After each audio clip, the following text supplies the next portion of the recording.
So, what I want to share with you today, again, I'm going to use my notes a little bit so I stay on track. But what I want to share with you today are the three main steps that I've put together for you that are going to help you along the path of discovering how to lead your family confidently with love, even if you feel guilt from past mistakes. We have all messed up at some point, and that's the beauty of being human. So, I know for myself, when my kids mess up, when I mess up, I try to just remind myself and remind them, let's celebrate being human. We messed up. What can we do next? And then you just move forward together. And I think that's a really beautiful way of connecting, is just like the vulnerability piece. But we'll get into that a little more. So the three-step method that I've put together today is what I like to call Guideposts for the Peaceful Parent. So that's just kind of like the name of the method. And so it really can help you in any relationship in your life that's meaningful. If anyone out there that's listening and watching, participating, if you have a meaningful relationship in your life, can you type yes in the chat, please? And so I think we're all here for the same reasons. For me, sharing this with all of you is helping to keep me accountable to everything that I'm learning, the reasons why I don't recommend this, you guys, but I left my full-time job over a year ago so that I could dive fully into researching all of these concepts. And as I was learning more and more, I knew I had like really, really strong conviction in my heart that as I was learning all this, the ways that it was transforming me, my relationships with my family, my children, my friends, the way I felt inside, like I knew I couldn't keep it in. And it was like this heavy burden that came onto me because I was like, how am I going to do this? But I took a leap of faith.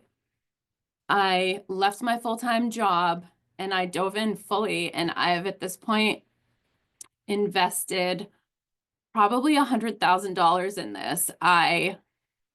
Not everyone should do this. I'm not recommending that you do this, but I have used about $80,000 of my 401k to support myself and my family while I do this.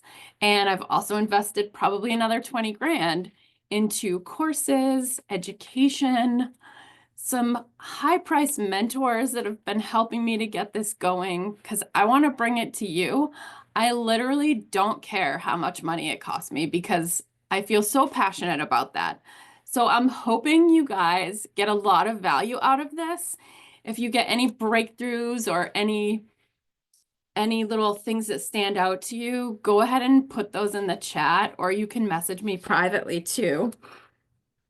It's been honestly really scary just taking this leap of faith, but I knew if I didn't do it, I would never get away with it. And I would always wonder, like, what would it have been like if I had taken that step of faith and like reached out and helped other people? I can't get away with not doing that. So here we are in this masterclass. This is like the first full masterclass that I've put together for people. So we're going to talk today about the guideposts of the peaceful parent, the three-step method. But first, I know all of our time is valuable, especially everyone here has children. They take up a lot of time, and we're blessed to be able to give them that time. But I respect your time. I know a lot of times doing something like this is a huge sacrifice. So I've put together some instant takeaways for you. Do you all like free things, free stuff? Just gonna catch up on the chat here. Okay, so awesome. Thank you guys for engaging. This is so fun. I know if you want to turn your video on, you can, so I can see you as well, but you don't have to. I set it up so there's no pressure to speak or have yourself seen. I know it's not my favorite thing to go on video, and sometimes it takes away from my ability to absorb information when I'm on a meeting like this is just a side note. But yeah, sometimes when I'm really maybe distracted by what I look like on the camera or on the Zoom, I'm not paying as much attention to the content or what's being said. I'm worried about what I look like. And I think that's kind of human nature as well. So, but that's my reasoning for not having you on video. Like I said, if you want to enable it, feel free. Okay, so the freebies, the instant takeaways that I have for you today. There are two of them. And so the first one is called the Zen Parent Handbook. And I love this. It has some daily habits for staying calm, under control, and connected. So it's a practical step-by-step guide for parents who want to stay calm, connected, and control throughout the day. The playbook offers daily habits, time management strategies, quick mental resets. So some prompts and little helpers for resetting or reframing. And for busy parents, it has seven top daily habits, time management blueprint to help prioritize tasks, and 30-day printable tracker. Hooray! Or you could just use a notebook too if you don't want to take up paper. Your copy machine, I know I kind of try to do that sparingly. And so that is the first freebie today, the Zen Parent Handbook. These are bonuses. We call them bonuses, whatever verbiage you like to use. Instant takeaways, freebies. The second one, I love this second one.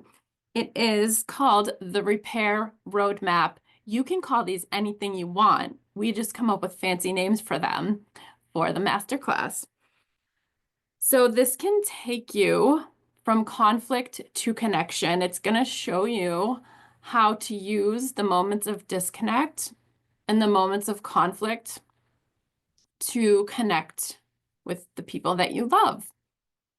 And this is really cool. I love Dr. Becky Kennedy. She's a family therapist.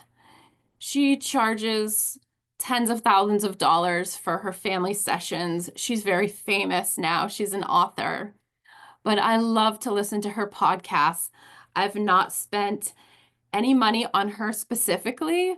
I've just gotten my hands on a lot of free content. Her whole concept is that we are all good inside.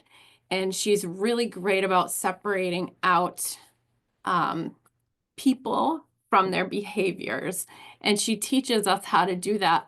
One of the things she teaches, though, and this is her strongest piece of advice for all the parents out there, and I would say that this is probably the strongest piece of advice for any relationship, because we all make mistakes. So get good at repairing. And that is her claim to fame, like get good at repairing.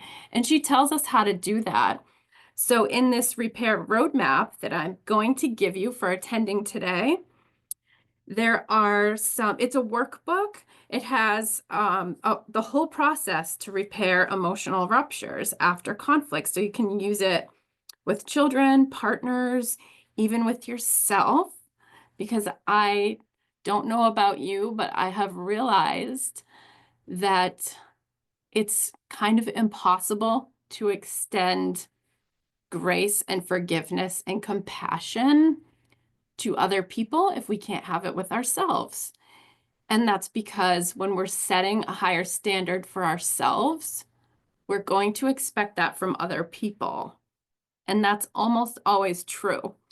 So if you can get good at repairing and having some compassion and forgiveness, I'm going to actually teach you some of this a little bit later on as part of the 3-step process. But this is actually one of the freebies, is just the workbook to go along with that. Do those bonuses sound good to you guys? Are you with me still? If anyone's still listening, can you type hello? Freebies? Gimme, gimme. All right. So I'm going to keep going. At the end, I'm going to offer more bonuses, and those are like specific to the program, but we'll get to that later. So we've already gone over the basic structure, how to ask questions, the bonuses, why we're here. So if it's okay with you, thank you guys. I feel the love. Thank you. If it's okay with you, I'm going to share a little bit about my story. I have a story. We all have a story. And it was a little bit tough for me to figure out like where to start this off as I share it with all of you. Um, I know part of my struggle, but also my desire to share the story. Like, I know we're all battling those inner voices, and it's those voices that tell us that we're always going to be impatient and we're always going to feel stuck. It's just part of life. Life is all about suffering. We've already tried everything and nothing works. And why am I going to waste my time on another program or trying to get help? And if I sign up for a class, I'm going to be admitting failure. And these are all like limiting beliefs that we have. And I battled with them for so long. I am going to drop you into my story though in 2020. And we all know that that was the year that COVID broke out. So everyone remembers probably exactly what you were doing and what you were struggling with during that time. So for me, I'm going to use my notes a little bit. I do sometimes get emotional with this, but I also feel like I've healed a lot from this. Um, I do like to use it in my story because it is a really powerful part of my story. And you're going to learn too why sometimes my voice does not hold out well, which was like a little bit of a concern for me with doing a longer master class. But I just decided I was going to go for it. So 2020, basically paint this picture of like my hell island that I was on to the dream island that I am now trying to stay on and doing pretty good lately. But all right, early 2020, I had just moved into this house, just me and my kids on my own. At the time, my kids were 3, 5, and 6, I believe. 3, 4, and 6. Yeah, the boys were 3 and 4. Josie was 6. So fresh start for all of us. Just move into this house. Um, I think it was January of 2020. Go to the doctor. She feels around my neck. Oh, sends me for ultrasounds. That leads to some biopsies. I have cancer, thyroid cancer. So right around the time that I found out, COVID was breaking out. So all the hospitals were shut down. I was placed on kind of a waiting list because it wasn't considered like emergency surgery. So go through the surgery, June actually, the end of June, I finally got in. I woke up from surgery. Like, I didn't feel nervous about it at all. There was thyroid cancer in my family. Just, okay, those went smooth. The surgeries, the recovery, everything. Have a couple aunts, and then on my dad's side too, my grandmother had it. So said like, all right, this is pretty simple as far as this stuff goes. I had a good attitude about it. I woke up from surgery and I could not speak. I knew something was wrong. It was like this horrible feeling, and I kept trying to talk to the doctor about it, the nurses, like everyone kept telling me I had a bruised nerve or something. So I go through like therapy, speech therapy, give me steroids. They're giving me all these things and nothing worked. In the meantime, I'm losing my career. I'm losing ability to communicate with friends and family. I'm not on the phone anymore, like messaging everything. I just couldn't talk aside from like a really raspy whisper. So my kids and I developed these little workarounds. Like I would clap 3 times loudly and they knew like everyone come here. And then I would whisper instructions to them, whatever it was. Um, During this time, I was coming to terms with having to possibly like live that way for the rest of my life. So it was a horrible time. I was going to my doctor and saying, my primary care physician, and saying, like, I have major anxiety. I can't communicate at work. I was already on depression medication. And I just said, like, I need something else. This isn't working. Like, every day was so difficult. I was just like looking for answers. Somebody help me. Months. I couldn't talk. So, um, yeah, the speech therapist, it was awful. She's like, "Oh, the good news is you don't have your vocal cords aren't paralyzed." And I'm thinking, like, how does she know that? She's not qualified to tell me that, but turns out that is what had happened. I finally went to see an ear, nose, and throat specialist, and he put the scope in, one quick look. He's like, "Yep, the nerve that controls the left side of your vocal cords is completely paralyzed." And, you know, no doctor is going to admit that they severed that, but it was severed in your surgery, most likely. And so he was so awesome. This other doctor, I went out of network to get a good doctor that could fix me temporarily. But he was so sweet. He's like, "Well, that's the bad news, but the good news is we have options." So after months of not being able to speak or just like losing my career, just my whole personality, my social life, like everything changed.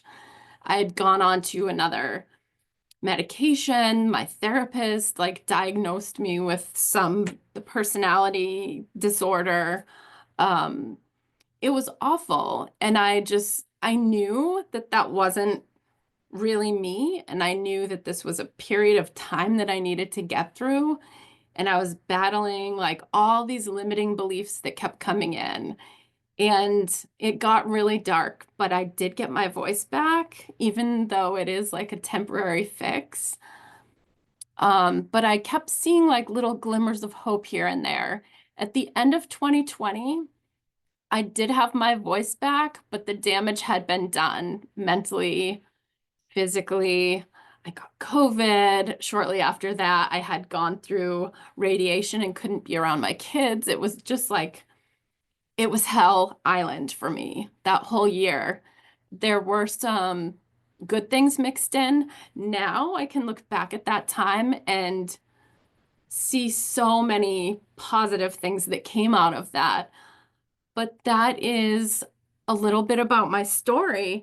And Christmas night of 2020, my kids were with their dad as part of our parenting plan. It was his turn to have them. And I just hit rock bottom. I was spiraling. And that was like the darkest time for me. Um, all the limiting beliefs, I'm not enough, I'm destined to be lost in this chaos, like all of the junk. But it was a turning point for me because I knew that I had to change courses. And so that's what I started to do. In early 2021, I just reached that point. Like I said, I had been on medications that I think actually for me were making things worse. Um, Maybe just a bad mix. I'm not gonna say to everyone, like, drop your medications and stop seeing your therapist, but for me, that didn't work. And I think I needed to just sit, as I like to say, sit in my own shit for a while and fully feel all of the hard feelings. Because when we can do that, I promise you will get through it and you will become stronger. And I think also when we sit in our own crap for a while, it really helps us to be able to have like that really deep, meaningful empathy for other people and what other people have to go through too. Because some of life is not enjoyable. But I learned along the way when we can look at things differently and look at things from a place of gratitude, trying to find gifts in our suffering, that it is possible. And when you can start to shift your perceptions like that, you didn't know this would happen, but literally can kind of like change your own story, change your narrative that you've been telling yourself over the years. I'll get a little more into that later. Um, but yeah, just I let myself sit in the sadness for a while, drop the medications, the therapist. The summer of 2021, I bought an RV. I went on YouTube, watched a bunch of videos, taught myself how to tow a camper, and I bought one and just took the summer off with the kids. Me and the three littles drove down the East Coast and back up again, visited a bunch of friends and family. I just had like kind of a new lease on life. And um, I started a new job after that summer. I went through a lot of additional challenges. My house flooded early 2022. My entire house was in chaos, like getting rebuilt for several months. Just challenge after challenge. But the more I worked on myself and my perceptions, like everything that happened, I could see that there was going to be something good that came out of it. And I'm not saying I didn't suffer because I think it's totally fine and necessary to be sad sometimes and like allow certain emotions to process through, feel them, acknowledge them, and then grow from them and make space for the more positive emotions to come through. So, buying the camper and going on this trip for me, it was like something I had always wanted to do. It was so fun. Like, have you guys ever had something in your mind? Like, some people might call it a bucket list item. Like, okay, this isn't scripted, but one of my bucket list items is to crowd surf. I know it's crazy, but it's something I want to do. The other one is like to squirt ketchup and mustard on people I don't know. I don't know. These are my bucket list items. So, any of you ever wanted to take a risk that sounded like a little bit crazy? Maybe not the ketchup and mustard one, but maybe something more along the lines of like, oh, I've always wanted to buy an RV or learn how to, you know, take a camper down the East Coast. Always a breakdown before a breakthrough. Yes, Tiffany. Yep. I think, and like they say, the darkest hour is just before dawn. I agree with that. I know, Rick. I sometimes I overshare. It happens, but it's one of those things that helps us to connect with each other. And sometimes you have to go off script. Like I have all my notes here, but some things are worth sharing. So, yeah, just kind of getting back to it. Thank you guys for engaging too. I appreciate that. So, transformation, it doesn't happen overnight. It's one step at a time. And like I said, having a mindset allowing me to see my suffering as a teacher rather than as a trap, it's so powerful. I started to see that by changing how I perceived my past, I could change the trajectory of my future. So cool. Looking for gifts. So as I continued the journey, I found myself really, really kind of possibly obsessed with the wisdom from people like Alan Watts and Eckhart Tolle, just really deep diving, immersing myself into positive psychology, neuroscience, the Stoic philosophy, like the teachings of Marcus Aurelius and Epictetus, and some of these ancient philosophers that they had it going on, like they really did. And I found myself walking the rail trails up and down by my house. I'm blessed to live in a beautiful area with some really nice rail trails that go through the woods. And I would just take hours and walk and listen to lectures on YouTube. And one of my secrets for getting to that point of feeling like some people call it enlightened or transformed, but really pulling myself out of the dark ditches was filling all of my space, all of my quiet time, all of my kind of like dead time where I'm sitting in traffic or just doing monotonous chores, I just put on positive psychology, positive lectures on YouTube or whatever I could, audiobooks, whatever I could get my hands on. And I very intentionally filled all of that available space with positive influences for my brain. So that's something I would highly recommend for anybody that has time in the car. If you're sitting in traffic, you're waiting in line for something, just you can have an earbud in, or even just like sometimes I would put the captions on YouTube as I was listening to lectures. So there we go. I just gave you some of my favorite people like Alan Watts, Eckhart Tolle. I love Jordan Peterson, some modern day Stoics. I already told you about Dr. Becky Kennedy. That's so good. She's a modern family therapist and also a Stoic, kind of a modern Stoic philosopher as well. So just catching up here on my notes. Dream Island. Let's talk about Dream Island. So you're going, like we're all suffering to some extent, but really I've learned that almost all of our suffering is in our own minds. So when you can start to pull yourself out of that mental fog and like talk back to those limiting beliefs, like you recognize them, but you learn to talk back to them and stop them. And you learn different practices to do just to kind of like get yourself out of the rut. And it does take practice. So I started to realize my past experiences, even the most painful ones, were preparing me for something greater and giving me insight and empathy to guide others. And so that's why I'm here today, just to share my journey so you guys can chart your own course towards a more connected, fulfilling family life. And like I said, this kind of everything you're going to learn today, it applies to any relationship in your life, I promise. If you find that I'm lying, please call me out on it publicly. I don't care.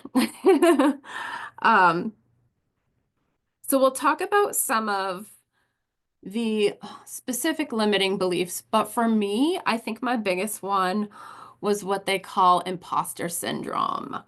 Like it was really strong in my mind. I found that like those lies that creep in, they were really coming in sneaky ways, just telling me I wasn't good enough still, that I'd made too many mistakes, that my kids were too old to repair, like, and they're not even that old right now. They're 8, 9, and 11. But, you have those little voices inside that are like, they're always going to remember that time you yelled and made them go to school or whatever the case may be. Of course, sometimes it's worse than yelling. Um, but the imposter syndrome, it's just the worst one for me. We all have our own, but I kept going. Okay, you guys, like last summer, I offered my program to the director of Girls Inc., one of our local Girls Inc. So it's a local organization, and they help local teens cultivate strong, smart, and bold mindset. So I had this whole challenge that I had developed as part of my program, and I brought it to the directors there, and I said, would you let me come in and teach your girls about this? And they were so excited. They had a program that was going last summer called the Young Women's Leadership Program. So it was all teenage girls that were meeting at a local college. And they invited me to speak with them several times and work with them. I got to bring my daughter a couple times too.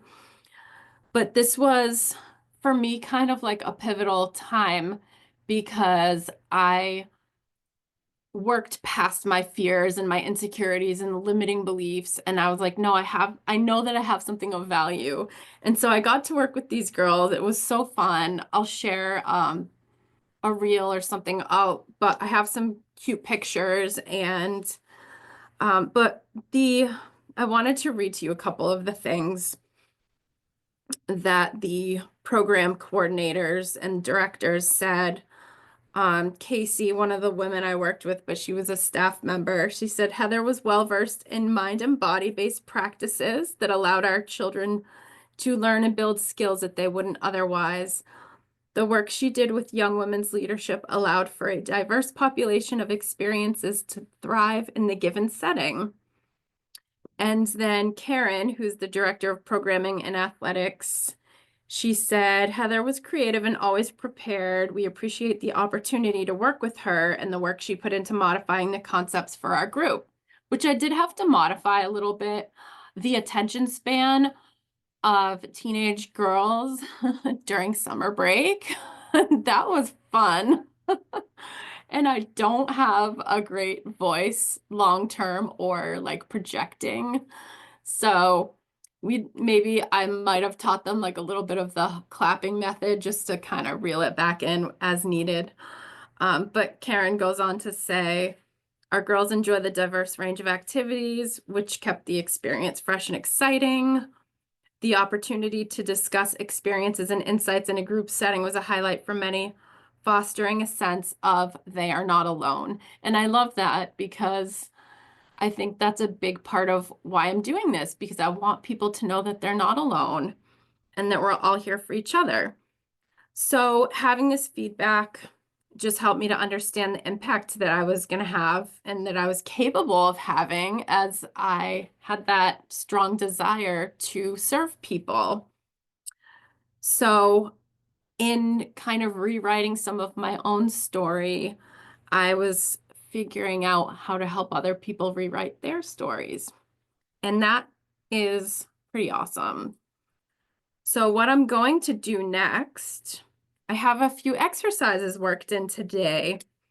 So we are going to try out this first one. And what I want to do here, I'm gonna shut my video off for a moment. If I can, yeah. And I'm going to do a screen share with you because I want you to be able to see an exercise that I put together. Okay. So here we go. Hopefully you guys can hear me pretty good. Let me just come back to the screen. Okay. The short exercise. So take a moment. Imagine what your dream island looks like. What limiting beliefs do you need to let go of? How can you begin to rewrite your story? List the emotions you feel on Hell Island and the emotions you want to feel on Dream Island. So this is like maybe currently, right now, you feel stuck or isolated, defeated, afraid, unworthy. And on your dream island, you want to feel freedom, connections with family. You want to feel energized, unstoppable, fearless. So take a moment, couple minutes or so to think about that. And go ahead, and if you have your pen and paper, you can write a little bit on that, and I'll put some music on here for you while you do that. And I will be back in just a minute.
Okay.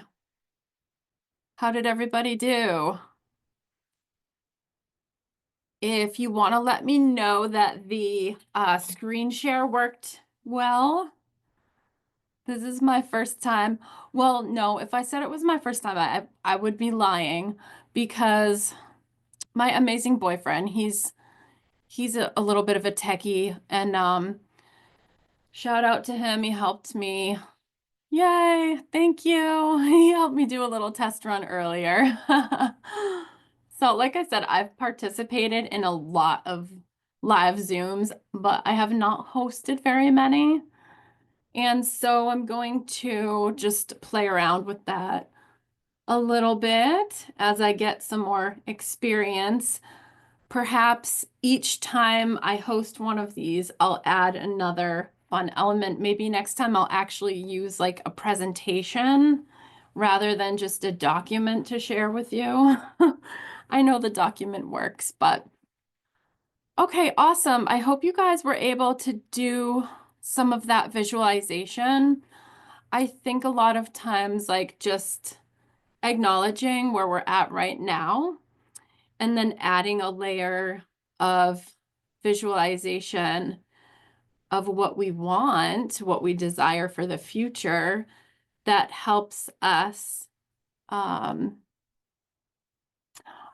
okay, awesome, Tiffany. I see your direct message.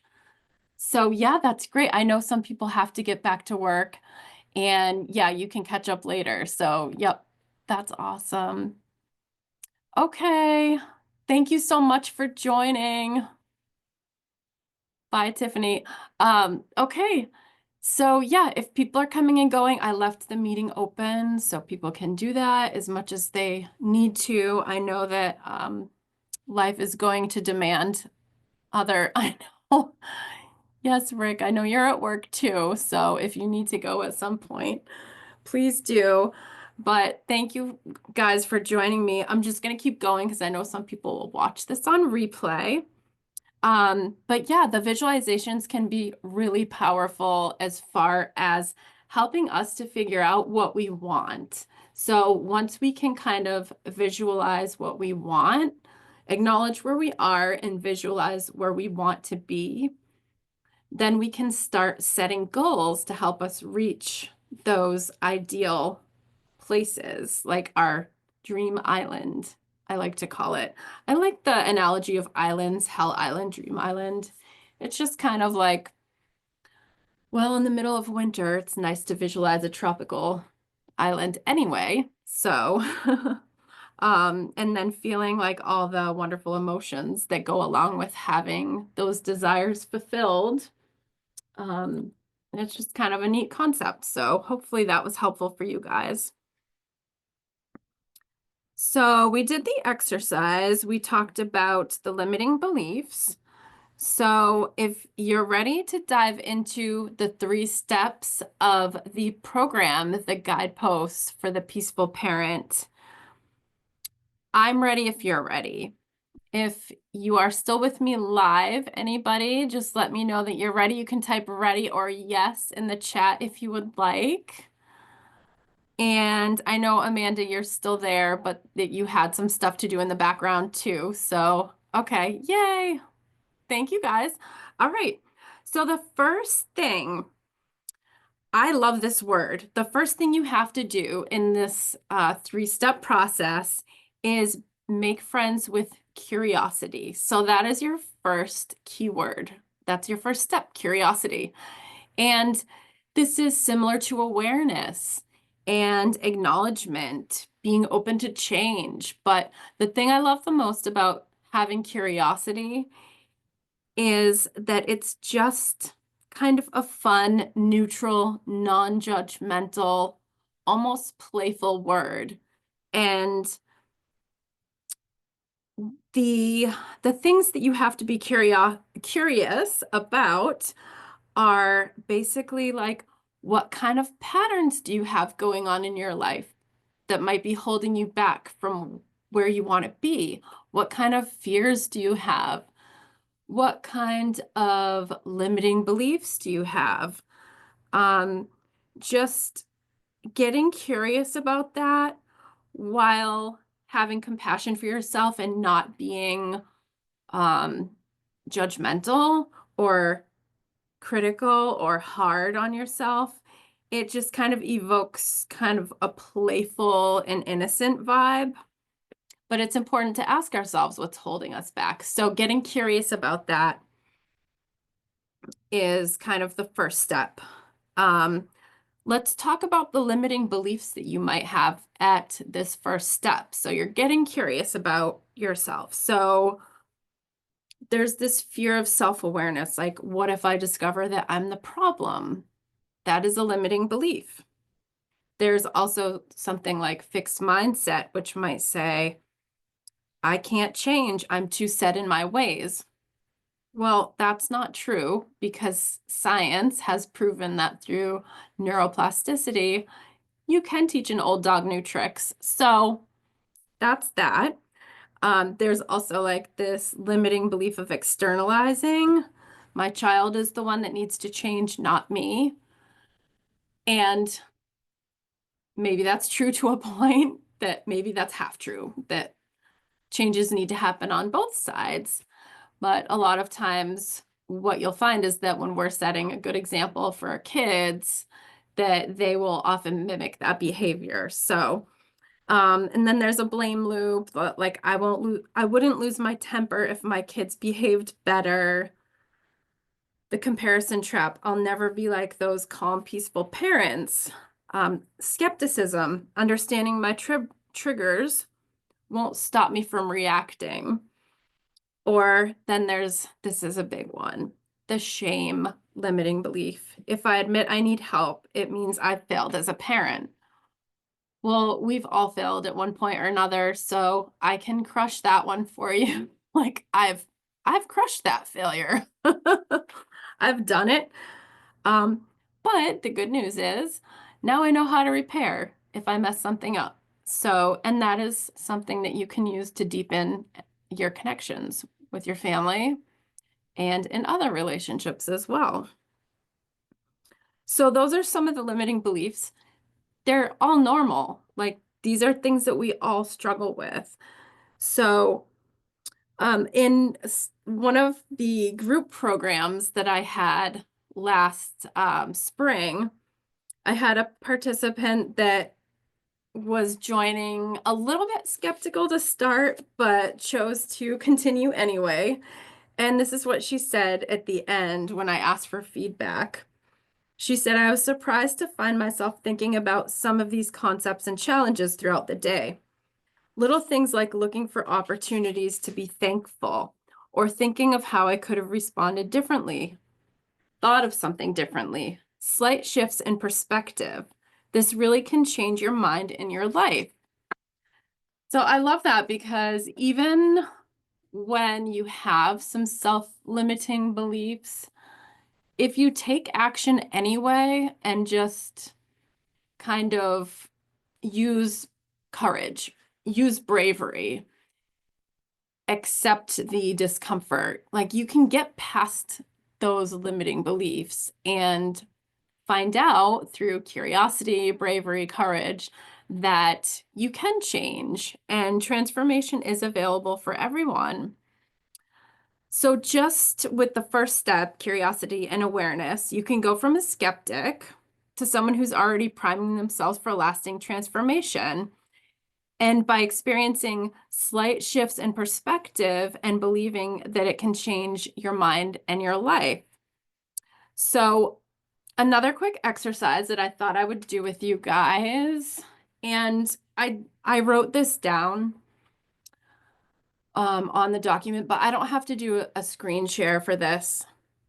It is just to do a thought dump, what I like to call, it's a very technical term, but just take a minute and list your limiting beliefs. If you want to do that, what I like to do then is after you write down your limiting beliefs, and if you want, you can share this with me later. When we do the next exercise, I'll leave an extra minute for that because I do have a new exercise here for you in just a minute. So you can do the two at once, and I'll do another screen share with a short break. But the point of this one is write down all your thoughts, the limiting beliefs, and then you go back to them and you talk back to them or like reframe them. So it's pretty cool. You can go basically like, if I read some of these ones, for instance, what if I discover I'm the problem? If that was one of your limiting beliefs, you could practice talking back to it and say, well, I know I'm not the problem. However, it's possible that I need to get over my fear of finding out where I need to change. So if we look at it like I'm the problem, of course, that's not going to be a safe place to go.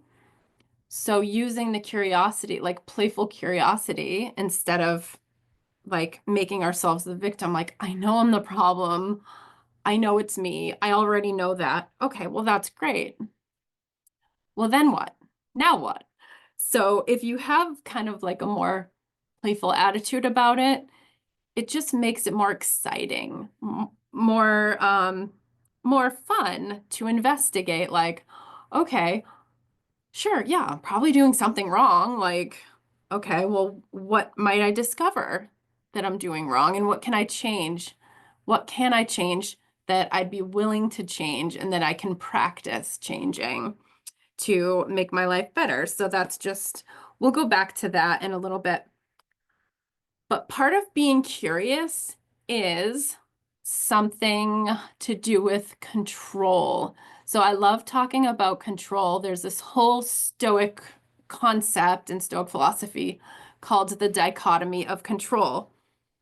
And they taught us, they were really good at this, like everything in life can be separated into two categories: what you can control and what you can't control.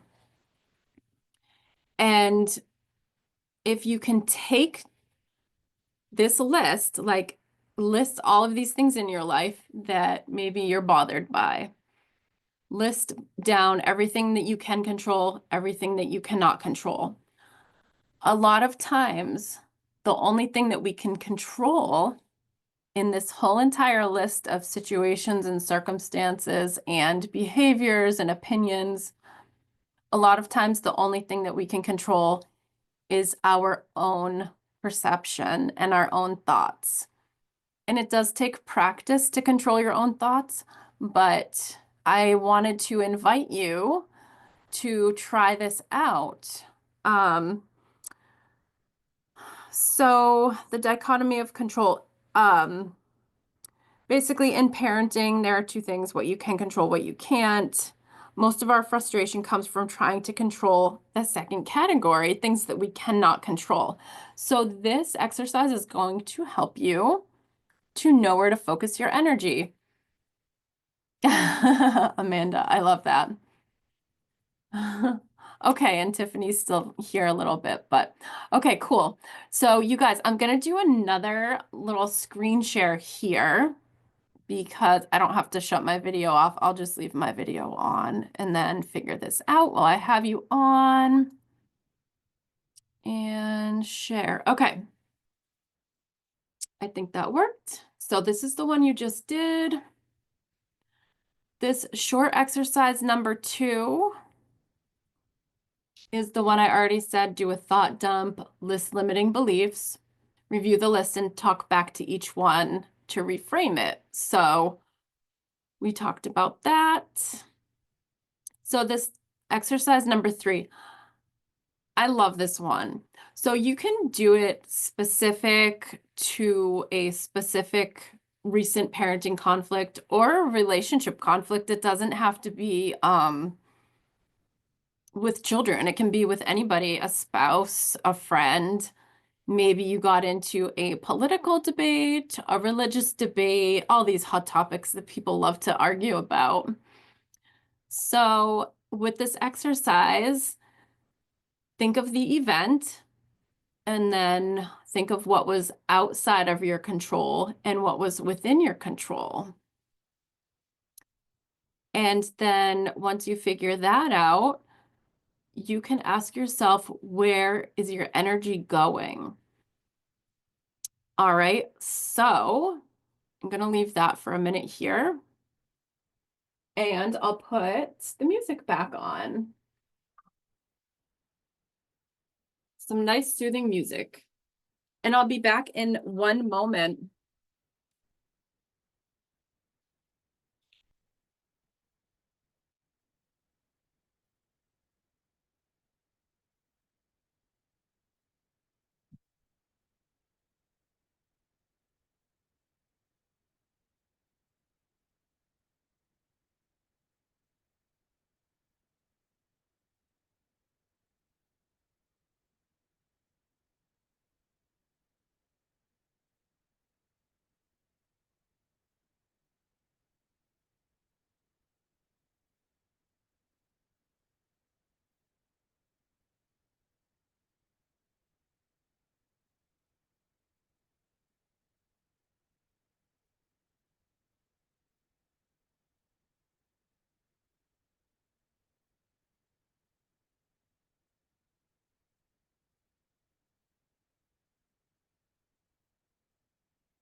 I'm back.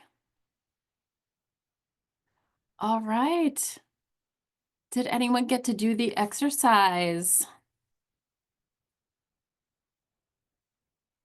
Let me know if you got to do it or if that was helpful for you.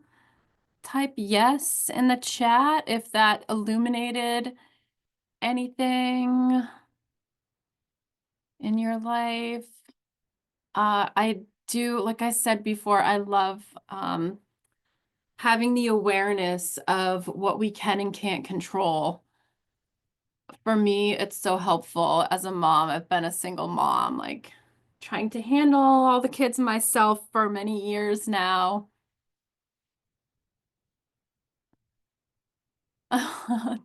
That's okay. No, I'm getting a couple of direct messages to me only, but no, that's okay. All right, so if anyone gets to watch this on replay and it's helpful, just let me know. Send me a message. But yeah, we can keep going. I wanted to work in some exercises here just so I get a little break from talking, and I just went and made some tea. I hope wasn't like too long. But okay, I'm caught up with the chat. And yeah, sounds good. Okay. So these exercises you can always go back to as well if you didn't have time to do them in real time. But I just wanted to bring a couple of those in. Now we are ready to go into step number 2. So having curiosity is step number 1. Having some awareness, opening ourselves for some growth and learning. Step number 1. Number 2. So once you're familiar with being curious and you start to make that a habit, there are going to be some moments of discomfort and uncertainty. You're going to realize that transformation, not translation, transformation is within your reach. So the next thing that you're going to need to stay the course through the discomfort, because transformation is not always comfortable, you're going to need commitment. And so commitment is step number 2.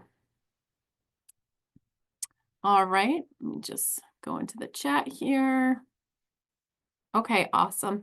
Thank you guys for hanging out while you're at work and doing your chores. So commitment, let's talk about that. So staying the course through discomfort. This is where you're going to hit some real resistance. This is where most people quit. So this is also where having a coach or some accountability or some kind of support is really helpful.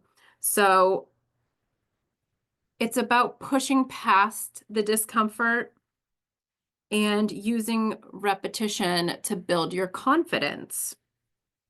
So some of the limiting beliefs that you'll reach at this level, at step 2 in the journey, maybe this is too hard.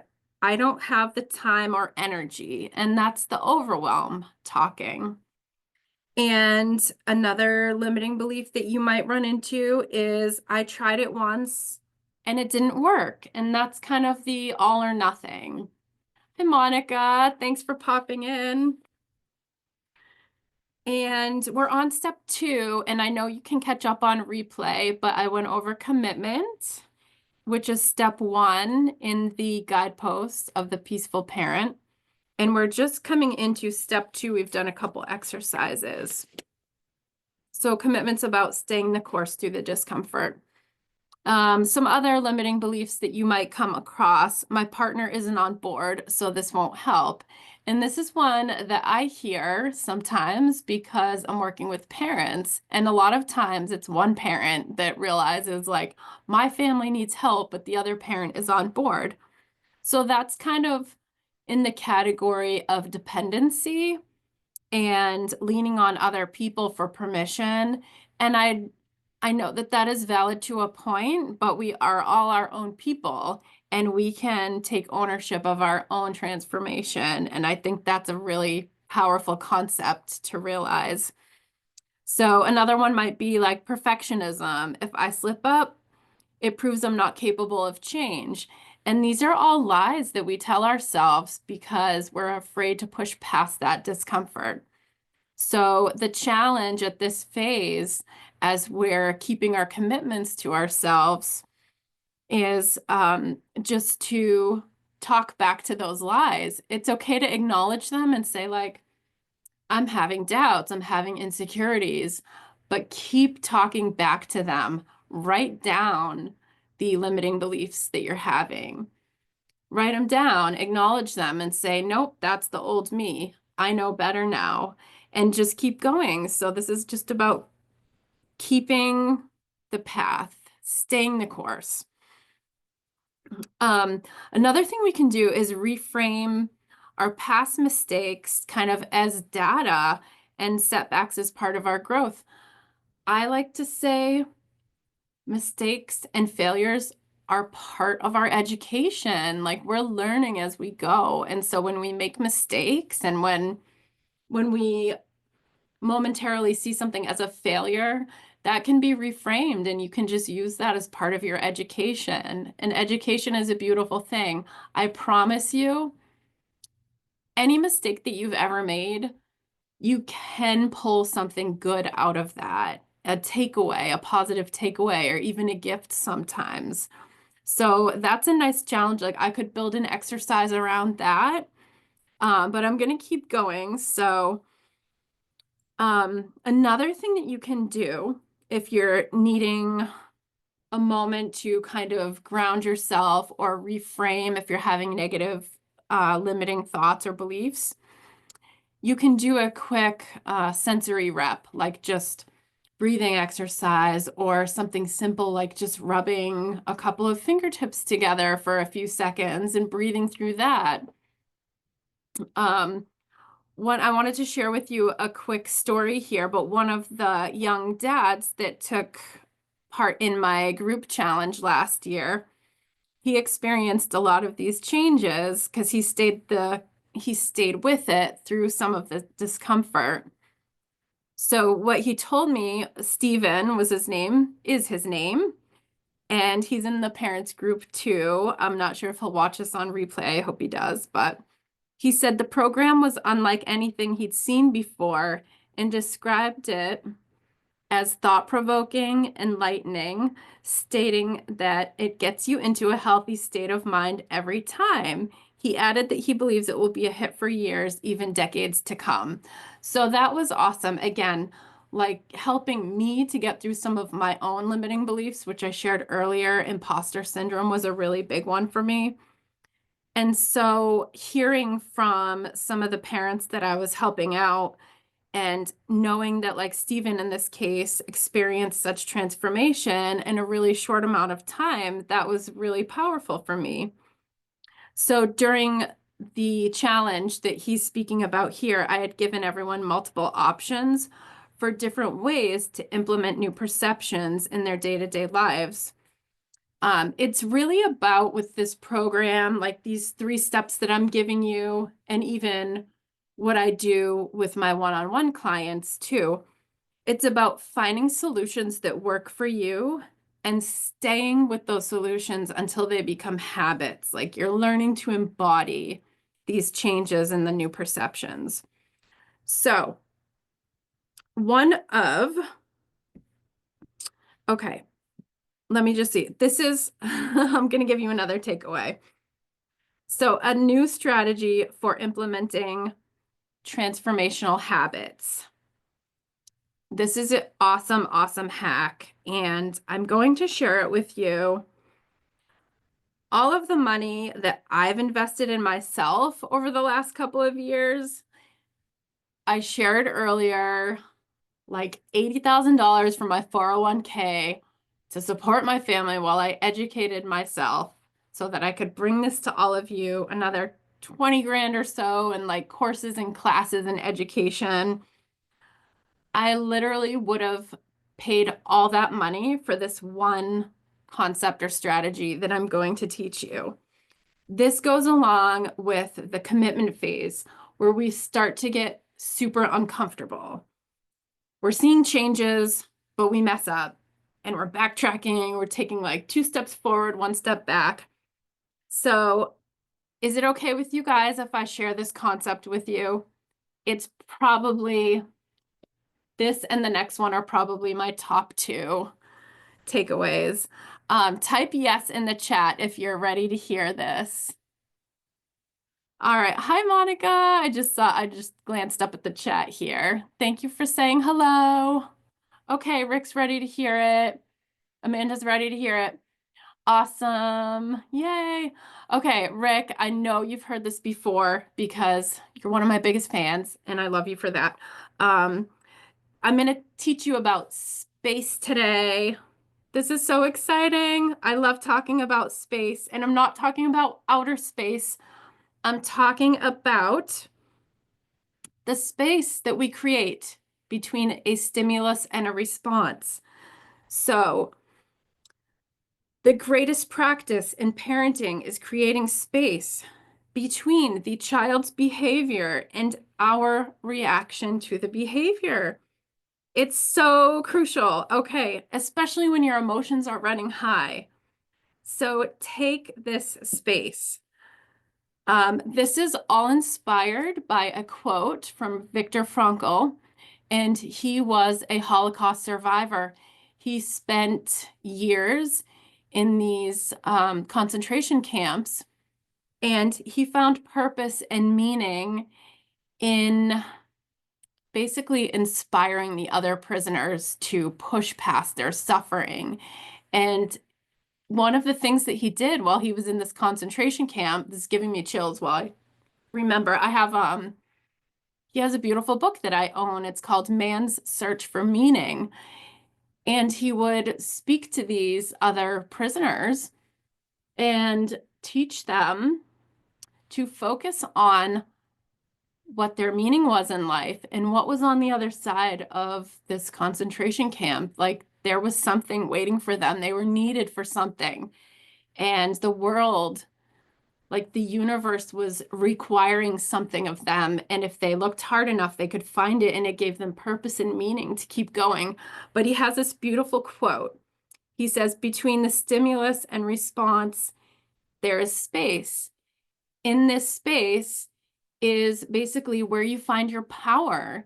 And so my challenge to all of the parents out there, and I love to talk about this even in like just my day-to-day conversations, I love to listen to what people are struggling with, or, you know, like maybe there was some drama in their lives or an argument that they got into.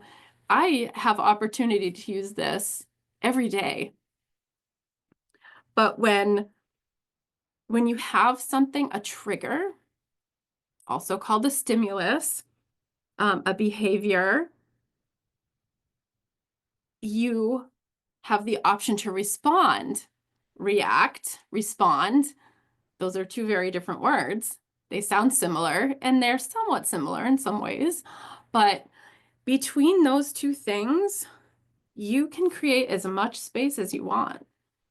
You can have no space and react and possibly have regrets. That happens. We're human. Sometimes we do those things, even after transformation. Okay, but that's okay. I'm going to teach you how to repair those things as part of our next step. I just gave you a little clue. But right now, I wanted to just see here. I'm using my notes to stay on track. I wanted to offer you another short exercise that shouldn't take too long here. But I'm going to shut off my video real quick so I can drink a little bit of tea in the background. While we do this, I'm going to do this with you too. And I'm going to do another screen share here. I'll put on a little music here for you again. But we're going to go down to exercise number 4. Think about a recent moment when you reacted to your child in a way you regret. Imagine if you had paused for 3 seconds before responding. What might you have done differently? All right, so take a couple minutes and do that. Gonna drink a little bit of my tea and then we'll get back into the program here.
Oh, yay. Thank you, Monica.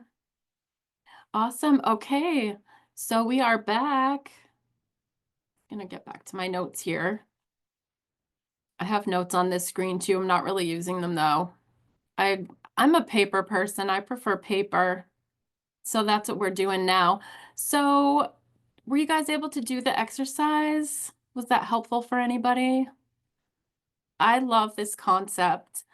I grew up in a big family, 7 kids. There's 7 of us kids. And my parents started having children when they were in their 20s and continued having children into their 40s. So between the oldest and youngest is like 21 years. And um, we are all adults now, and a lot of us have our own kids, and we're really, really close. And sometimes we get into it. And so this space has been really, really powerful for me with my siblings too, because every once in a while we'll come in and like push each other's buttons. And even like in this family chat that we have. So I often will just like give it time. Like you have these impulses that tell you you have to react right away. Like someone pushes those buttons, hits a little trigger or something. And so I've trained myself 9 times out of 10. I'm not perfect at it, but I've taught myself to just, okay, take a couple minutes and then go back and maybe read the message again or think about what was said. A lot of times we get used to patterns, and humans have a really strong negativity bias that has helped us survive in the past. Like long, long, long time ago, but it's still ingrained in us and we almost have to train it out of ourselves. So, in order to get past that negativity bias, we have to start teaching ourselves practices to almost like we're learning to coach ourselves and learning that we don't have to always be on guard. That when we let our guard down and let ourselves be a little bit vulnerable, sometimes ask for clarification. Um, humans don't like uncertainty. So sometimes when there's a factor of uncertainty in a situation or in even communication, we fill in the blanks with our own assumptions because for us, that's more acceptable than having an uncertainty factor. And for whatever reason, a lot of times we're afraid to ask questions. Maybe we don't know how to ask, or we're afraid to ask the wrong way. But I want to challenge you, if you can create that space, sometimes that means we have to create space to get rid of an assumption and get curious and maybe ask a question. Ask someone to clarify what they mean. Like, what are you basing that statement on? Instead of having an impulse reaction. So these are all like really powerful things that you can do to fill in that space between the stimulus and the response. Another thing that you can do, some sensory things again in this space. Taking some deep breaths. There's some really good breathing exercises out there. My personal favorite is Wim Hof, the Iceman. He has some awesome breathing exercises that you can guide right through on YouTube. There's like an 11-minute one that I do pretty much every morning. And another thing we could do sensory reps is like just take 2 fingers, you can see me in the video, and rub your fingertips together. Close your eyes, focus on the sensation of your, the ridges of your fingertips. Anything that takes you out of the mind a little bit and more into your body. These all help us to just calm ourselves down. These are like self-soothing techniques. And they pause breath work. Oh, yeah. Yes, Monica, my mentor Monica is on right now. And she does, yes, I love the breath work that you do and the visualizations too. So yeah, thank you for adding that to the chat. Yeah, so these are all things, you guys, that are really powerful and they're available for you anytime. It's just a matter of kind of creating the habits. Like we have all these tools and strategies available. It's just reminding ourselves when it's time to use them that they're available to us. So again, we all mess up sometimes, and that is okay. That is part of being human. So you're curious, you have the curiosity, we're becoming self-aware, we're putting in the commitment and working past the discomfort. Okay, so then step 3 is what I call command. And this isn't commanding or ordering your children around. This is commanding by leading by example and embodying these changes that you're learning to implement.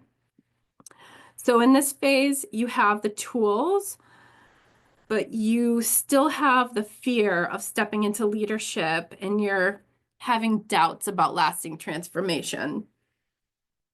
So some of these limiting beliefs that we can work past at this final step, step 3 that I'm teaching you, you talk a lot about imposter syndrome. So who am I to lead when I still make mistakes?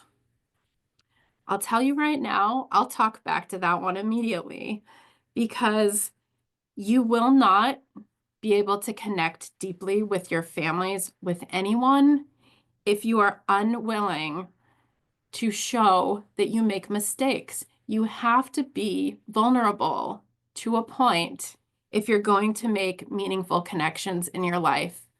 Otherwise, they're going to look at you as a robot, a machine, someone that never messes up. And who do you think they're going to go to when they mess up and they have to have some compassion and empathy, sympathy, some grace? They're going to be looking for grace when they mess up. They're probably not going to come to you if you act perfect all the time. So I'm not saying sloppy parenting is a good answer, but it's okay to be vulnerable and show people when you make mistakes. So there's also like the all or nothing mindset again. I can't always be calm. It's not realistic. Again, it's not about being perfect. So then there's a fear of like loss of authority. If I let go of control, my family's going to fall apart. Okay, we can talk back to that one too. Fear of rejection. My family won't follow if I lead with love instead of authority. Some of these are like maybe a little bit funny to me, but I know that they are actually beliefs that people struggle with and those lies that we tell ourselves. So, my kids only listen because of fear. What if calm leadership doesn't work? Like a lot of parenting methods, especially back in the day, and there is still this whole school of thought, but it was all about like instilling fear in your children and having them follow you by fear, using fear tactics and strategies. So thankfully that's kind of going away. It is a little bit of a thing of the past, but definitely like I would say the at times the religion that I was brought up in and also like some of the parenting styles that I was brought up with were fear-based and that's okay. We learn from those things. So yeah, when step three, when we're talking about command, it's in the way that we're leading, not in the way that we're dictating. So it's not about perfection. It's about repair, consistency, and modeling. And this is where you can kind of highlight your own growth and acknowledge the ripple effect that that's going to have on your family. So last year, I had a young couple that was going through the program and participating in a program. And so in their review, they wrote this, which is going to segue into our next exercise. They wrote, Heather facilitates opportunities for personal growth in a powerful way. By being reminded of opportunities to recall, repair, and heal ourselves and others, we are creating healthy environments. I've had daily opportunities to recall and repair as a father, and it takes effort, humility, and self-forgiveness. Heather helped bridge the gap and connect the dots in a way that makes those human elements easier to overcome on my own journey of self-discipline. And so that was from a dad and his wife. They were taking the program last year, and they have 3 kids similar to the ages of my own.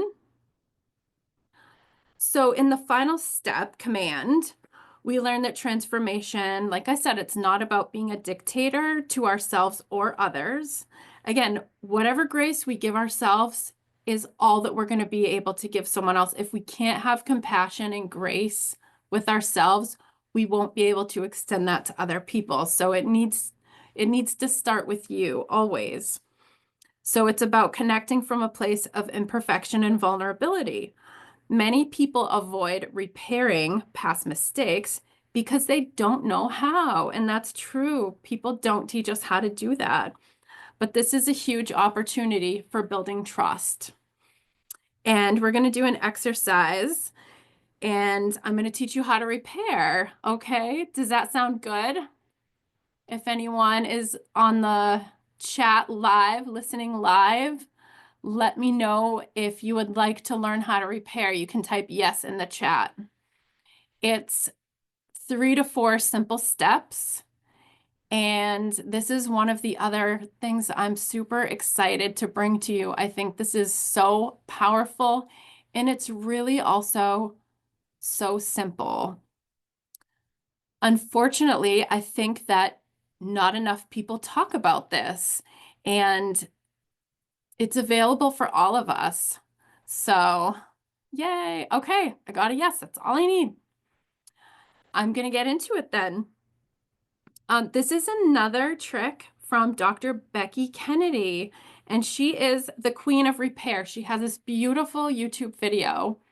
Well, I say YouTube, it's a TED Talk, maybe 10 or 15 minutes long, and she drives home this importance of repairing. And she said, if it's the one strategy I could teach you as a parent, it would be this. Like, and it's never too late to repair something. She has a very powerful ending to this TED Talk that gets the audience like all in tears and standing ovation, but it's beautiful. If you want that link, let me know. It's really worth watching. But okay, let's learn how to repair. So think of a time that you lost your cool with your child. Now imagine repairing it using this script. And it's not really a script, it's like a four-step process. So the first thing you want to do to repair is acknowledge that something happened. Maybe you say, I didn't handle that well. The next thing you do is you own it. That was about me, not you. Owning it may also sound like this is something I do with my kids. I overreacted.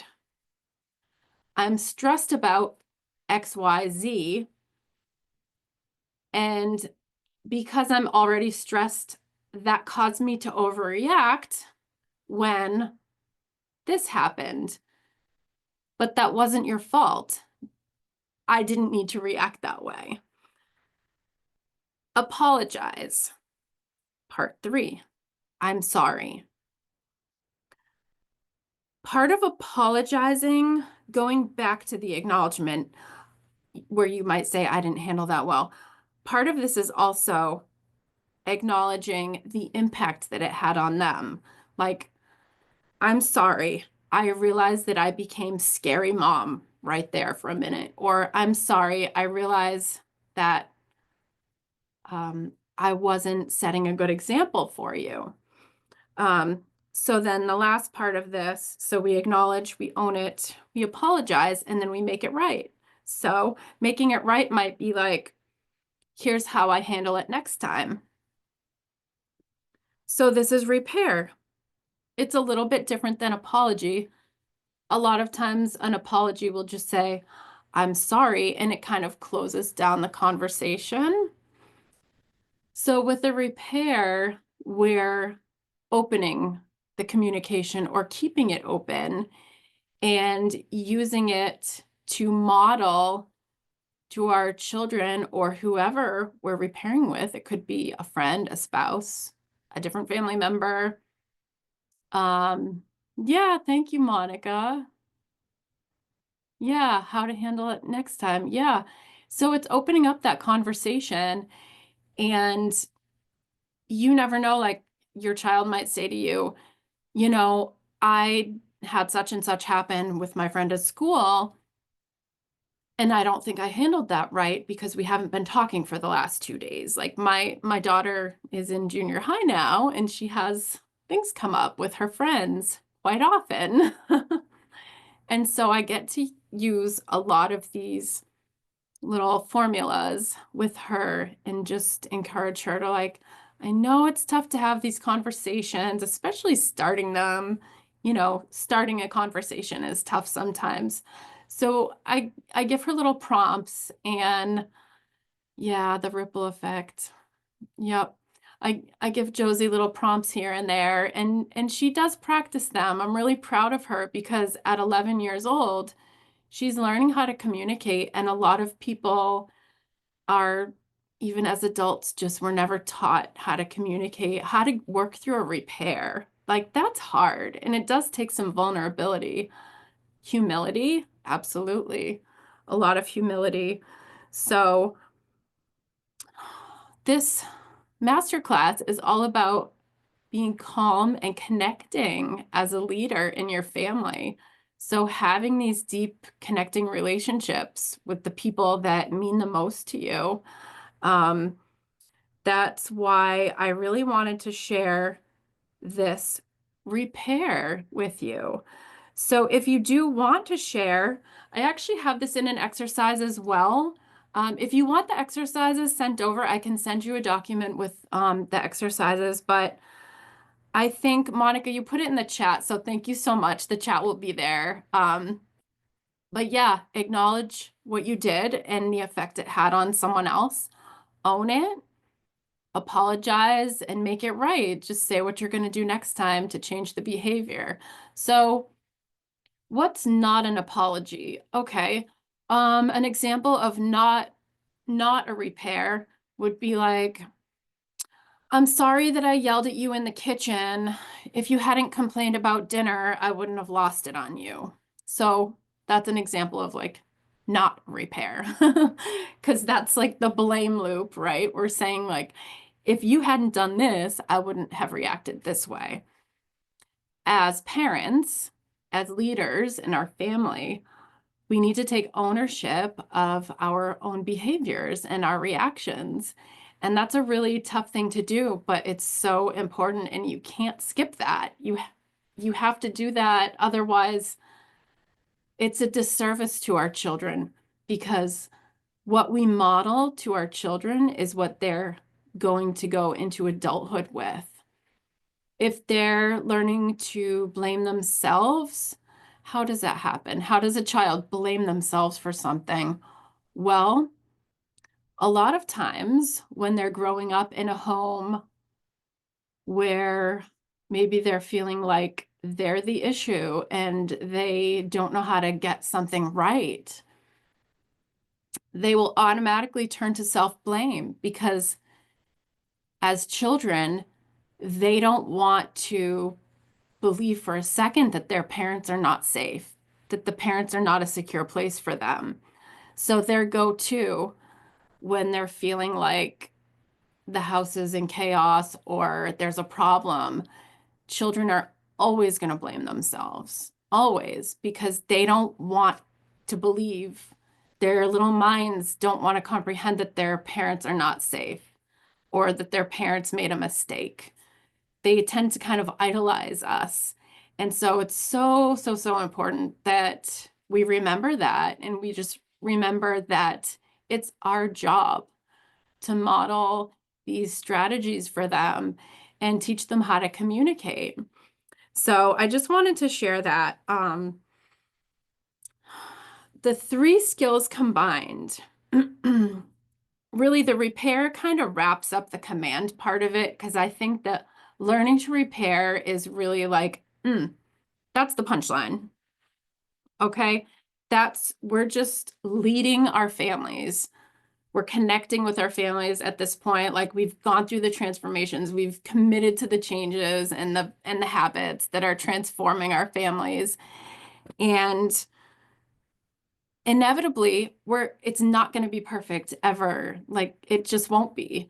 So when there is a rupture, you just go to repair. You learn how to do that. You get good at it. Every time you make a mistake, like not that you're looking to make mistakes, but you just, well, guess what? I know how to repair and I can teach my kids how to repair.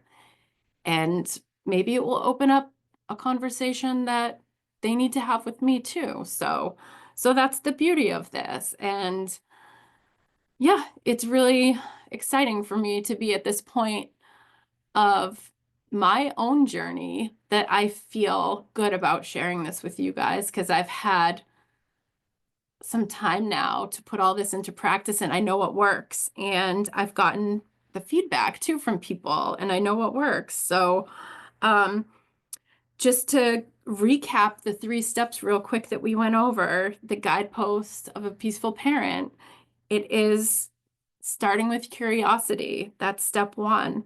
So learning what we can and can't control, being able to separate that out and kind of surrender to what we can't control and focusing our energy only on the things that we can control, which often is just ourselves. But getting more aware of our triggers, learning through creating space, how to stay the course and commitment. Commitment is step 2. So that's where we're learning to stay calm under pressure. We're creating new habits and putting in the repetitions, and learning about space, acknowledging our emotions, letting our emotions come, acknowledging them, letting the tough emotions process through, letting them go, and learning what to do with our energy.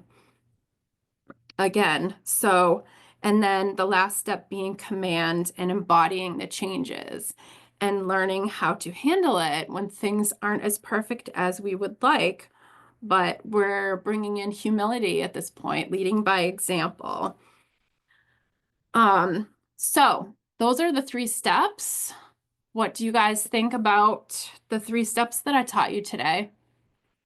Hopefully you got a little breakthrough, something powerful to take home and practice on your family. If you got any kind of a breakthrough, put them into practice, awesome. If there was any one thing that you could tell me like was the most powerful for you, go ahead and put it in the chat if you want. But I love that a bunch of you are still watching, and I'm looking forward to seeing what people have for takeaways on the replays. So now that we went over the 3 steps, I wanted to bring you back to a point where we were at the end, towards the end of my own personal story, and how I had kind of hinted at some actionable tools that were pivotal in my own transformation. And so if you're not too tired of listening to me yet, I will share those with you.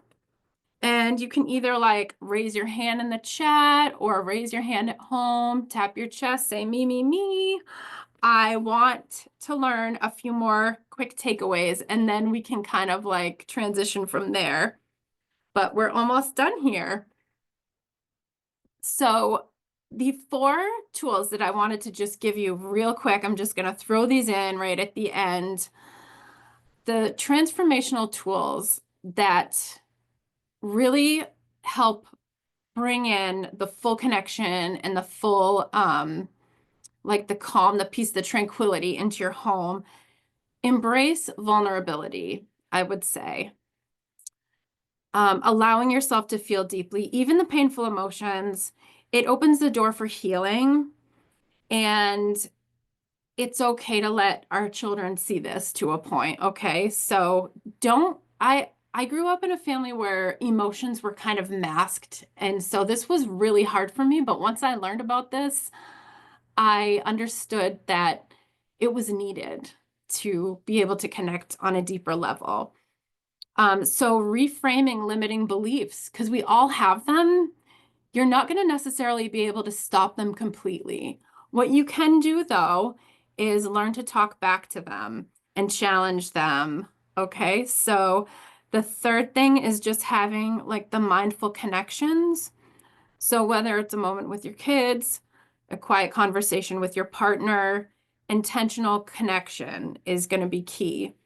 So just practice being present. And a lot of times I know I shared like some little breathing techniques or sensory repetition to bring you into the moment. But when we can bring ourselves into the moment and enjoy the day-to-day, even kind of mundane things sometimes, it gets us out of the negative space that our thoughts often try to stray into.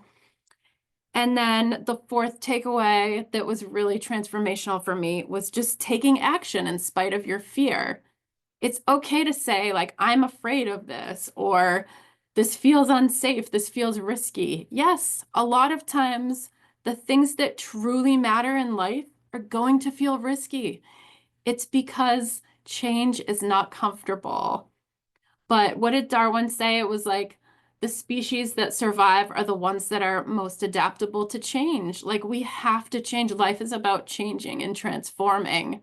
So I encourage you to just like step outside of your comfort zone a little bit and have that awkward conversation. Like go back to that rupture and try a repair technique, try a repair strategy, and I'll be here to support you.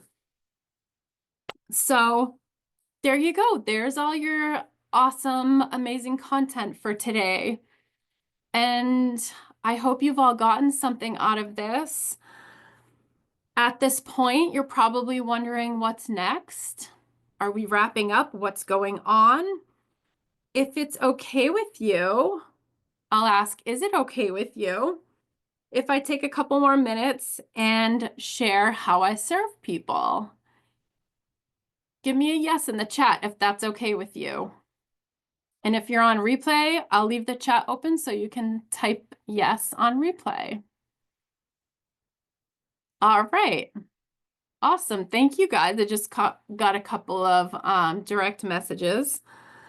So as much as I don't love the word shortcut or the phrase fast track, that's kind of what I'm offering when I serve people. I know I shared this a couple times, but it's taken me around $100,000 so far to figure out how to bring this to other people. You know, making a really scary decision to cash out the majority of my 401k to like support myself while I dive into the education, like the $20,000 that I've spent on courses and mentors and business consultants just to help me get this off the ground and running and find out like, who am I serving and why am I serving? I already knew why. I have like very strong conviction about this. So I just got to this point where I knew if I didn't do this and follow this course through, that I wasn't going to get away with it. I would always have like this lingering feeling of like, oh, I didn't do that thing I was supposed to do. So that has been my cross to bear, as they say sometimes. Like I've been given this gift of figuring out how to transform my own perceptions and really rewrite my own story. And like, why would I keep that to myself? That's not mine to keep. I have to figure out how to bring this to other people. So that's what I do. And that's what this masterclass today is all about. And as much as I don't like that word shortcut, it's taken me maybe longer than it has to take you or anyone else that might benefit from some of this information. So I've been blessed with options and resources that other people might not have. And I realize that I made a lot of risks in this journey that other people may not be willing to make. But any growth involves a certain amount of risk, a certain amount of investment of our time and energy, allowing uncertainty and being somewhat uncomfortable. So if you're willing to open your heart and your mind, and if you're wanting and allowing space for change, I'd love to talk with you more about the shortcut that I've developed. And I put that in quotes because, okay, we can call it a shortcut or fast track, but that almost makes it sound too easy. It's not easy. It's going to take dedication and it's going to require that you're willing to kind of get uncomfortable for a period of time. By the way, I highly recommend this tea. It's like a Vermont maple something. It's so good. And it's helping me get through this masterclass, which my voice is telling me, stop talking, Heather. But I'm talking back to it and telling it I'm almost done. So I'm going to get back on track here. But basically, a lot of the other people, like all the other people that I've been blessed to serve, they've been able to experience the new awareness and the new perceptions and perspectives. And I know I read some of those to you today because it was important to me that I could share those with you and also remind myself along the way too, like I used to have these limiting beliefs, but I know that what I'm offering is serving people and I'm really excited about that. And I think for me, it's just about continuing the process and figuring out like everybody's different. So what do you need? What do you need? And how can I modify my package and my program to speak directly to, you know, what you need at this point in your life? For me, I know like I didn't learn any of this stuff in therapy. The medications I was taking didn't help me through any of this. They didn't help me to understand that I needed to like feel the tough emotions and sit with them and work through them. It was more of like a mask for me, and I would never tell anyone like, to stop taking medication or stop seeing a therapist because those can all be super helpful. They just weren't for me though. And so I had to kind of figure this out on my own. And again, I'm a very resourceful person. So I just kind of tapped into all these resources and I just started making risky decisions, I guess you could say, of like investments in time and energy and my financial resources. Just what could I come up with to dedicate to this transformation? What happens when you start transforming? You're either going to run away from it when it gets uncomfortable, or you run fully into it and through it, and you just fully experience it. And I chose to fully experience it. And I'm so glad that I did, because all of the relationships in my life have benefited from this. And I would give another $100,000 to just continue this path. Like, that's how much it means to me. So if you guys think that, if anyone out there thinks that something out there or something like this would help you to enhance any relationships in your life, and this isn't like signing up for my program, but if you think that something like this could help your relationship, go ahead and type yes in the chat. And I will tell you the next step. So what I'll do, I actually have to come over here because I don't have it queued up, but I have my Calendly link. Oh, thank you for the nice comment. Okay. I'm going to drop a link in the chat. Let me just make sure it's set to everyone. Meeting group chat. So this link right here is what I use. Yep. Okay, cool. It looks like it's sent to everybody. So this is what I use to schedule the free phone call. So during the call, so the next step here, if you wanted to learn more about my program, we would schedule a call and I can find out more about you and how I could help you with a customized roadmap, which would be created specifically for your ideal vision and goals. So that's part of what we do on the call. So what I want to challenge you with is something that I struggled with too, but like, think about the value of lasting transformation within your family.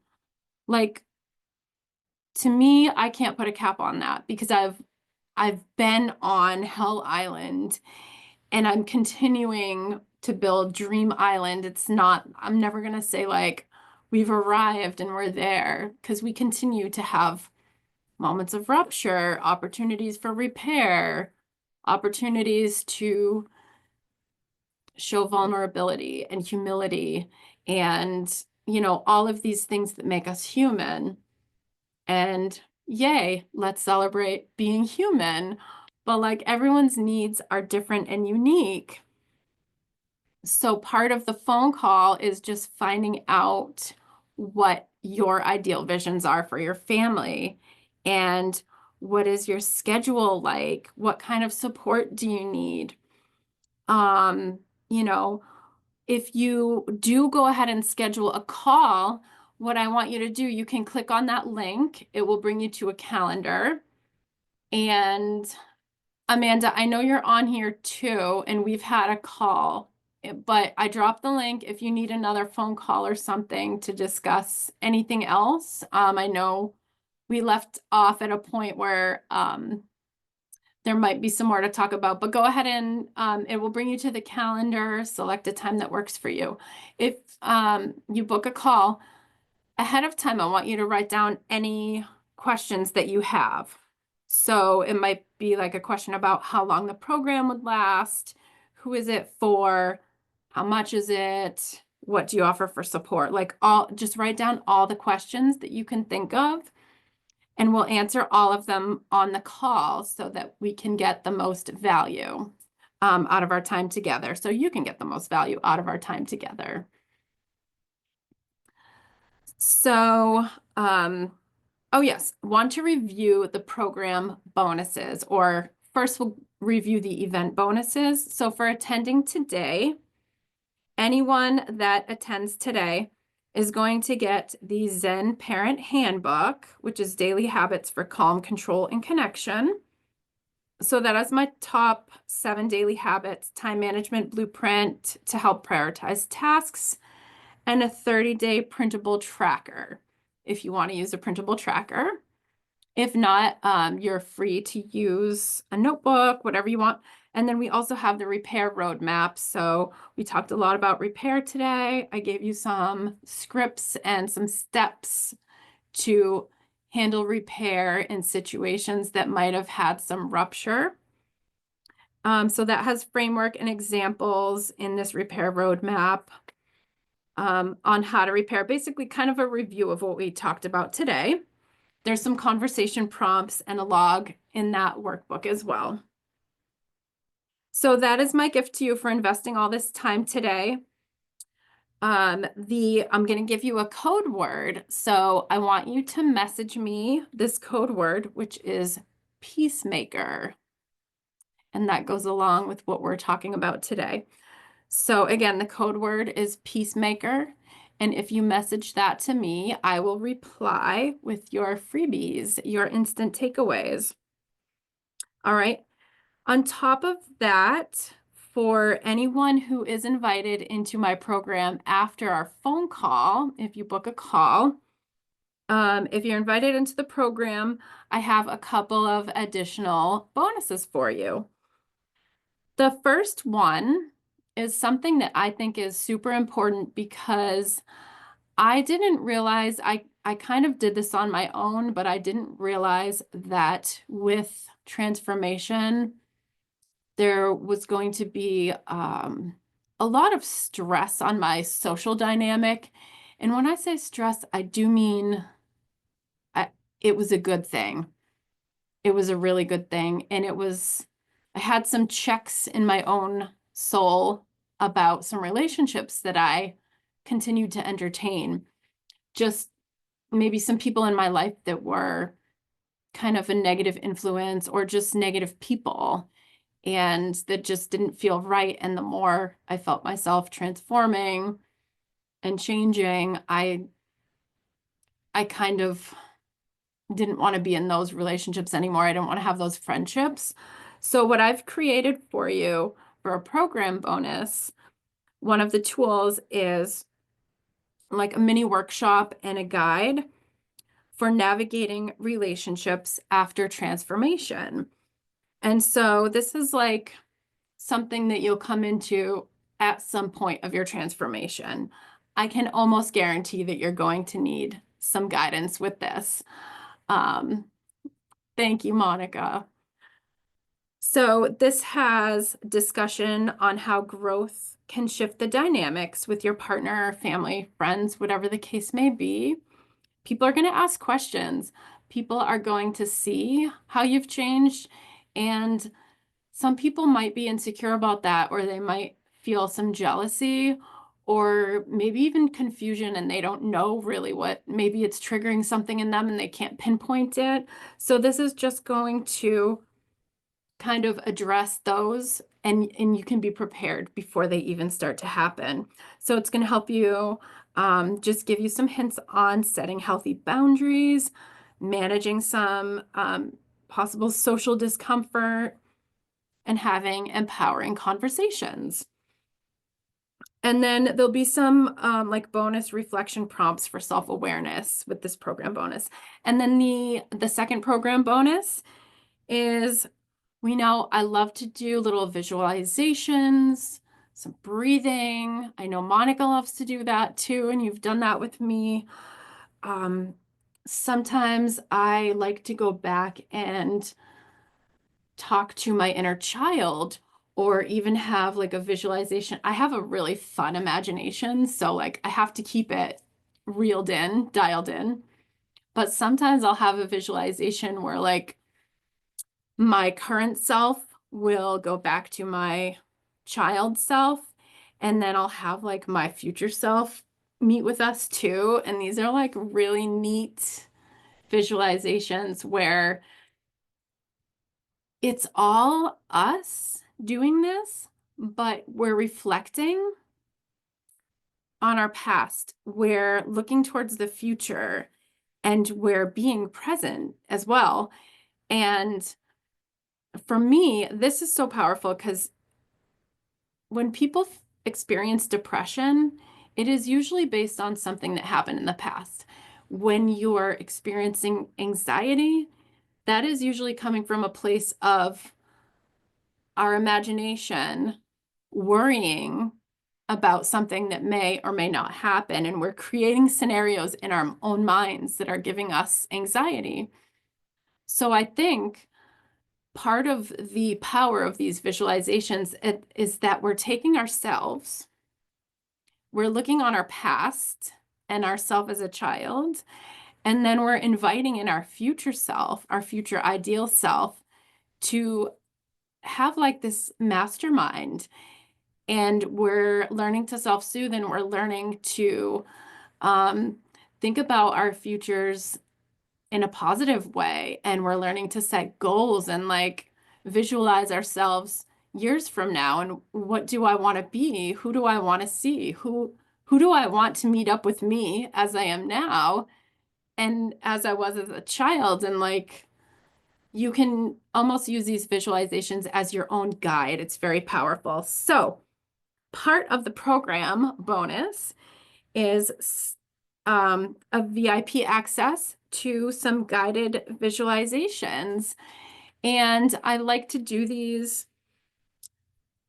I have like a 4-week plan that I do them in. And so normally I would say like you can choose one to participate in, but for anyone that is going to sign up for the call, and if you're invited into the program, I have 3 spots for this month. I don't like to take on more than 3 at a time because they're very customized. And so 3 is kind of like my limit. But for anyone who comes into the program for this month of February, I'm going to let you participate in 2 visualizations. So in our next series, and those are like small group live sessions, which you would also have access to the recordings. So those are the program bonuses. Just the visualizations are like week 1. These aren't totally finalized, but week 1 would be future self visualization, meet the parent you are becoming. And then the repair and reconnect visualization, healing a difficult relationship, releasing parental guilt visualization, and then one on resilience during emotional storms. Quick side note, repair and reconnect, healing a difficult relationship. I want you to know that as you go in to practice the repair techniques and strategies that I've taught you today, it is possible that the other receiving end of the party may not be ready to repair. That is something that I should tell you. However, it's still important that you do it. It's similar to forgiveness, where we're doing this in large part for ourselves, because in order to have that inner peace and that calming presence, the tranquil soul, we need to do our part. What can you control? What can you not control? What we can control is the choice to forgive, the decision to forgive, the decision to do what we can do to repair when there was a rupture. We don't have control over how the other person reacts. I would encourage you, though, to do it anyway and have that in the back of your mind that it may or may not be reciprocated or received for that matter. Detach from that. Do it because it is going to help you to grow. Sometimes we may need to repair 100 times the same thing before it's received. Sometimes it won't be received. So I just wanted to add that in. Don't let it stop you though, because I promise you, if you stick with this, it is going to bring you inner peace. So whether the other person receives it or not, do it anyway. We could even add on another visualization where you're visualizing the other person accepting the repair, reciprocating the repair, even if they don't do it. Like there's a lot of healing in some of these visualizations. So that's why I included it in the program bonuses. So like I said, I have space right now for 3 new clients. As I mentioned, the packages and programs are very customized. I have a format that I follow.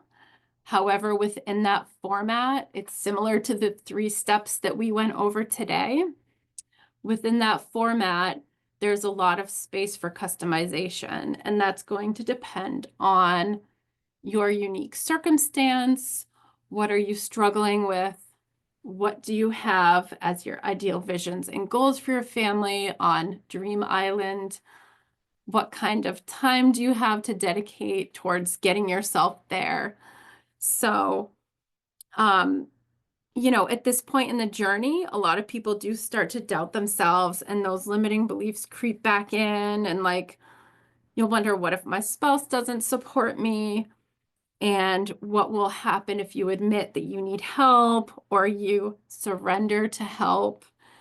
You might start telling yourself that you're not good at committing to changes or programs, and that is the fear of uncertainty coming in, that you don't have time or money to invest in yourself or your family. But these are all the old ways of thinking. It's the old you, and hopefully after today's class, you know better. So I want to ask you, is there a better investment than that you could possibly make, like in yourself, in your family? I really believe that there's no material possession that you could have, not even the nicest house or the nicest car. If you have all the riches in the world and your mindset is trash, you will not be happy. So this is an investment in yourself, in your future. The information in the program, I think, is powerful enough to break generational curses and generational patterns. And a lot of people feel stuck at that point, and they'll look back over their lives and say, like, this is just how my family's always been. And, we've always been yellers, or we've always been, harsh punishers. And I just don't have it in me to connect deeply with my family or with my children. And I can never be vulnerable. I don't know how to express my emotions. I'm not willing to do that. Well, these are the lies that people tell themselves at this point, because they don't know how to embrace uncertainty and how to embrace positive change. And so we just sit with our old patterns and our old selves because that's our comfort zone. But it's not a positive zone a lot of the time. So this is just some of the stuff that we worked through on the phone call. So I did leave the link in there. And I'm going to wrap up here. I'll leave the chat open, so you should be able to come in and get to that link to schedule the call. If you have any problems at all, you're welcome to message me. Again, I did share the code word for the event bonuses. So when you message that to me, I will send you the freebies. And I want to thank you all. I know this class has gone for a couple hours. You're welcome, Amanda. You're so welcome. I love learning about your family. I think you're very blessed. I'm glad you could join me today. Yeah, so thank you guys for just investing the time in yourselves and your families today. I know a couple hours is like quite a commitment for a lot of you. And just keep your hearts and minds open. Put some of these ideas and concepts into practice. And I look forward to chatting with you more and hearing how I can continue to serve you. So I hope you guys all have a blessed day. And thank you again for joining me today. All right. I'm going to sign off now. I hope you all have a wonderful February day, and I will catch you next time. All right. Bye.